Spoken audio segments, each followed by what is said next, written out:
सबको जय मसीह की। और आज हम पढ़ रहे हैं मरकुस रचित सुसमाचार और उसका 13वां अध्याय। इस अध्याय में हम देखेंगे मंदिर के विनाश की भविष्यवाणी और संकट और क्लेश के बारे में देखेंगे और महासंकट काल के बारे में भी देखेंगे।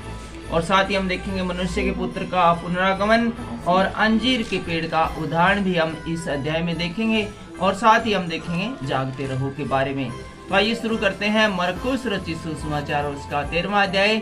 और इसकी शुरुआत होती है मंदिर के विनाश की भविष्यवाणी से। जब वह मंदिर से निकल रहा था तो उसके चेलों में से एक ने उससे कहा, हे गुरु, देख कैसे विशाल पत्थर और कैसे भवन है।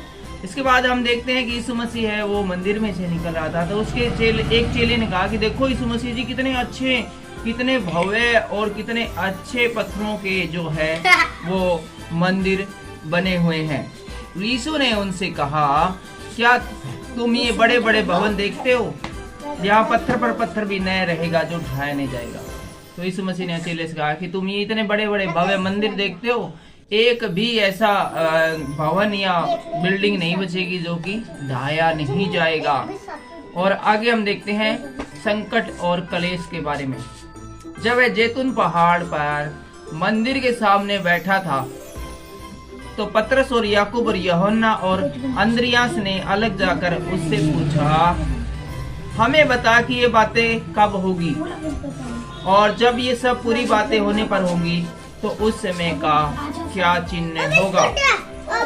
यीशु उनसे कहने लगा, चौकस रहो, तुम्हें कोई भरमाने न पाए। तो यीशु मसीह से जब ये पूछा कि ये बातें कब होंगी और ये कब विनाश की घड़ी आएगी, तो यीशु मसीह ने उनसे कहा कि चौकस रहो कि कोई तुम्हें इस बारे में भरमाने न पाए कि ये अब होगी, तब होगी, ऐसे होगी, वैसा होगा। बहुतेरे मेरे नाम से आकर कहेंगे मैं वही हूँ। बहुत सारे लोग मेरे नाम से आकर कहेंगे कि मैं वही हूँ, अर्थात मैं मसीह हूँ। और बहुतों को भरमाएंगे। जब तुम लड़ाइयाँ और लड़ाइयों की चर्चा सुनो तो न घबराना, क्योंकि इसका होना आवश्यक है, परंतु उस समय नाश न होगा। तो यीशु मसीह यहाँ पर कहते हैं कि जब लड़ाइयों और लड़ाइयों की चर्चा सुनो तो तुम घबराना नहीं, क्योंकि इसका होना तो बहुत ही आवश्यक है, बहुत ही जरूरी है, परंतु उस समय अंत न होगा। तो जब लड़ाइयों की चर्चा वगैरह सुनो तुम बिल्कुल भी मत घबराना और मत डरना, क्योंकि अंत की घड़ी वो नहीं होगी, क्योंकि जाति पर जाति और राज्य पर राज्य चढ़ाई करेगा। अर्थात पूरी दुनिया के अंदर है वो एक बार फिर से है वर्ल्ड वार होगा, विश्व युद्ध होगा, जिस प्रकार की पहले 2 वर्ल्ड वार हो चुके हैं। जब तीसरा वर्ल्ड वार होगा उसके बाद ही इस दुनिया का अंत होगा। हर कहीं भूकंप होंगे और अकाल पड़ेंगे। इसके अलावा प्राकृतिक जो घटनाएं हैं वो भी बहुत सारी होंगी। कहीं भूकंप आएंगे, कहीं अकाल पड़ेंगे, कहीं कोरोना आएगा, और कहाँ बाढ़ आएंगी, और कहाँ समुद्री तूफान आएंगे, और बहुत सारी प्राकृतिक आपदाएं आएंगी, बहुत सारी बीमारियां आएंगी, और तरह तरह के हथियारों से इस दुनिया पर हमले होंगे। उसके बाद ही वो समय आएगा। यह तो पीड़ाओं का आरंभ ही होगा। और यीशु मसीह यहाँ पर बड़ी ही दुखदाई बात बताते हैं कि ये सब चीजें जब होंगी, वर्ल्ड वार छिड़ेगा और कोरोना जैसे ये संकट आएंगे और महामारी आएंगे, तो ये मत समझना कि उस समय भी अंत होगा। उस समय तो सिर्फ स्टार्टिंग होगी, और उसके बाद तुम देखना कि कैसे कैसे बुरे काम और भयानक काम और मनुष्य को घबरा और डरा देने वाले काम इस दुनिया में होने वाले हैं। परंतु तुम अपने विषय में चौकस रहो, क्योंकि लोग तुम्हें महासभाओं में सौंपेंगे और तुम पंचायतों में पीटे जाओगे। तो यीशु मसीह कहा कि तुम अपने आप को स्ट्रॉन्ग कर लो, मजबूत कर लो, प्रिपेयर कर लो, क्योंकि तुम बेइज्जती से बिल्कुल भी नहीं डरना, किसी भी बात से तुम्हें घबराना नहीं है। लोग जो है वो महासभाओं में तुम्हें सौंपेंगे और पंचायतों में तुम पीटे जाओगे, और मेरे कारण हाकिमों और राजाओं के आगे खड़े किए जाओगे ताकि उनके लिए गवाही हो।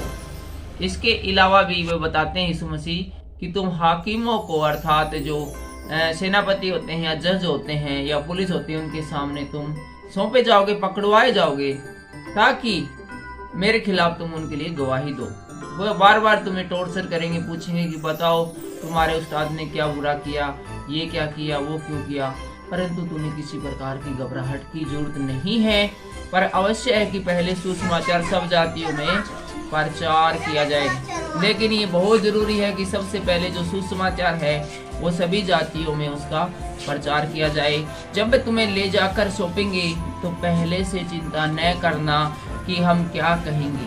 कि जब तुम्हें पकड़ के सिपाही ले जाए तो बिल्कुल भी चिंता नहीं करना कि जज के सामने, वकील के सामने हम क्या कहेंगे, क्या उत्तर देंगे। घबराने की जरूरत नहीं है, पर जो कुछ तुम्हें उसी घड़ी बता दिया जाएगा, जो तुम्हें बोलना तुम्हें नहीं हो परंतु पवित्र आत्मा है। लेकिन तुम्हें जो कुछ भी जज के सामने बोलना होगा, जो भी तुम्हें जज तुमसे प्रश्न पूछे, वकील पूछे, तो उसका पहले से उत्तर तैयार करने की जरूरत नहीं है। उस जज को जैसा वो सवाल पूछे वैसा ही उत्तर देने के लिए पवित्र आत्मा तुम्हारी सहायता करेगा। और बोलने वाले तुम नहीं होंगे बल्कि पवित्र आत्मा होगी। भाई को भाई और पिता को पुत्र घात के लिए सौंपेंगे और बच्चे माता पिता के विरोध में उठकर मरवा डालेंगे। आगे यीशु मसीह कहते हैं कि एक ऐसा समय भी आने वाला है जब परिवार के लोग अपने ही विरोधी और दुश्मन हो जाएंगे और मेरे नाम के कारण सब लोग तुमसे बैर करेंगे। तुम मुझसे प्यार करते हो, इस बात के कारण बहुत से लोग हो तुम्हारे खिलाफ हो जाएंगे, पर जो अंत तक धीरज धरे उसी का उद्धार होगा। लेकिन जो आखिरी समय तक बना रहेगा और उसी का कल्याण होगा, वही स्वर्ग में जाने के लिए ठहराया जाएगा। हम पढ़ रहे हैं मरकुस रचित सुसमाचार उसका 13वां अध्याय और हम आ गए हैं 13वीं आयत में। और यहाँ पर जिक्र आता है महासंकट काल का। अतः जब तुम उस उजाड़ने वाली घृणित वस्तु को जहाँ उचित नहीं वहीं खड़ी देखो, पढ़ने वाला समझ ले, तब जो यहूदिया में है वो पहाड़ों पर भाग जाए और जो छत पर हो वह अपने घरों से कुछ लेने को नीचे न उतरे और न भीतर जाए।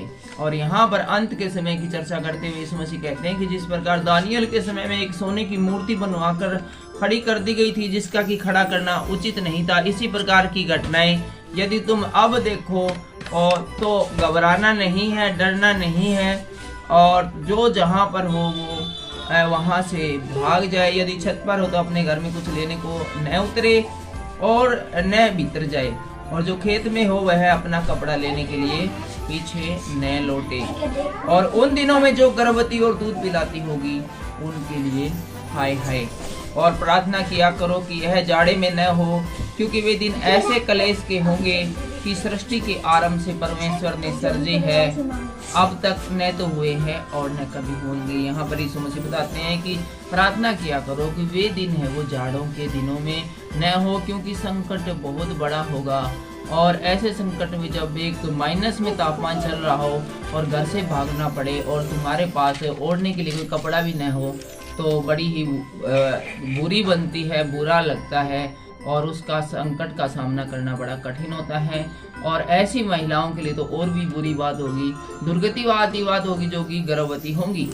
यदि प्रभु उन दिनों को न घटाता तो कोई प्राणी भी न बचता, परंतु उन चुने हुए कारण जिन्होंने उसने चुन लिया है उन दिनों को घटा दिया। लेकिन ये जो संकट की घड़ी है, ये काल है, ये बहुत ही लंबा होने वाला था, लेकिन परमेश्वर ने चुने हुए के कारण उन दिनों को, उस संकट काल को, उस संकट की घड़ी के समय को बहुत ही छोटा कर दिया है। उस समय यदि कोई तुमसे कहे देखो मसीह यहाँ है या देखो वहाँ है, तो प्रतीति न करना। तो यहाँ पर इस मसीह को और बताते हैं कि भ्रम की स्थिति उस समय पैदा हो जाएगी। कोई कहेगा इस मसीह को मैंने वहाँ देखा, कोई कहेगा यहाँ देखा, कोई फोन करके बताएगा देखो मैंने यीशु मसीह को यहाँ देखा, कोई वीडियो कॉल करके दिखाएगा कि देखो यीशु मसीह को मैंने वहाँ पर देखा, ये रहा देखो, लाइव देखो। लेकिन तुम सब लोग हैं, इस बात के ऊपर बिल्कुल भी भरोसा नहीं करना है, क्योंकि सब भरमाने वाले हैं, वो ऐसा करेंगे। और उस समय जो लोग कहेंगे कि मैं मेरे बारे में कि यहाँ है वहाँ है, मैं वहाँ पर नहीं होऊंगा, क्योंकि झूठे मसीह और झूठे भविष्यवक्ता उठ खड़े होंगे। उस समय बहुत सारे झूठे मसीह और झूठे भविष्यवक्ता है, वो खड़े हो जाएंगे और चिन्ह और अद्भुत काम दिखाएंगे। न सिर्फ वे कहेंगे कि हम मसीह हैं, हम यीशु हैं, और ये देखो चिन्ह, ये देखो चमत्कार और ये देखो प्रमाण, यदि हो सके तो चुने हुए को बरमा दे। उनका उद्देश्य ये होगा कि जितने चुन लिए गए हैं स्वर्ग में जाने के लिए, उनका उद्देश्य यही होगा कि वो चुने हुए में से भी उनको बरमा दे। पर तुम चौकस रहो, देखो मैं तुम्हें सब बातें पहले से ही बता देता हूँ, लेकिन तुम लोगों को चौकस रहने की जरूरत है, क्योंकि ये सारी बातें मैंने तुमसे पहले ही बता दी है। और आगे हम आ गए हैं 24वीं आयत में, और इस आयत में हम देखते हैं मनुष्य के पुत्र का पुनरागमन। उन दिनों में कलेश के बाद सूरज अंधियारा हो जाएगा और चांद प्रकाश न देगा। और इसके बाद यीशु मसीह बताते हैं कि उन संकट के दिनों के बाद में, इस भारी कलेश के बाद में जो है सूरज है वो अंधियारा हो जाएगा और चांद अपना प्रकाश न देगा, क्योंकि सूरज से रोशनी, क्योंकि चांद है वो सूरज से ही रोशनी लेता है। और इसलिए बड़े ही संकट के दिन आने वाले हैं और आकाश से तारागण गिराए जाएंगे। और इसके अलावा जो है तारे जो है वो आकाश से गिरने लगेंगे और आकाश की शक्तियां जो है वो हिलाई जाएगी। तब लोग मनुष्य के पुत्र को बड़ी सामर्थ्य और महिमा के साथ बादलों पर आते देखेंगे। उस समय मनुष्य के पुत्र को लोग है वो बड़ी सामर्थ्य और महिमा के साथ आते हुए आकाश के बादलों पर देखेंगे। उस समय वह अपने दूतों को भेजकर पृथ्वी के इस छोर से आकाश के उस छोर तक चारों ओर दिशाओं से अपने चुने हुए लोगों को इकट्ठा करेगा। और उस समय यीशु मसीह जब बादलों पर दिखाई देगा तो वो इस छोर से लेकर उस छोर तक चारों ओर जो है वो अपने चुने हुए को इकट्ठा करेगा। अब आगे देखते हैं 28वीं आयत में अंजीर के पेड़ का उदाहरण। अंजीर के पेड़ से यह दृष्टांत सीखो, जब उसकी डाली कोमल हो जाती है और पत्ते निकलने लगते हैं तो तुम जान लेते हो कि ग्रीष्मकालीन निकट है। इसी प्रकार जब तुम इन बातों को देखते हो तो जान लो कि वह निकट है, वरन द्वार पर ही है। मैं तुमसे सच कहता हूँ कि जब तक ये बातें न हो लेंगी तब तक ये लोग जाते न रहेंगे और आकाश और पृथ्वी टल जाएंगी, मेरी बातें कभी नहीं टलेंगी। तो यहाँ पर यीशु मसीह बताते हैं कि आकाश और पृथ्वी का टलना तो आसान है, लेकिन मेरी बातों का टलना वो है पॉसिबल नहीं है। और हम इस अध्याय के अंतिम पड़ाव पर आ गए हैं और यहाँ पर जागते रहो शीर्षक है। उस दिन या उस घड़ी के विषय में कोई नहीं जानता है। जब संकट का समय आएगा, जब इस पृथ्वी पर दूसरी आवत आएगी, तो वो जो समय होगा, वो जो घड़ी होगा, उसके विषय में कोई भी नहीं जानता है, न स्वर्ग के दूत और न पुत्र और परंतु केवल पिता।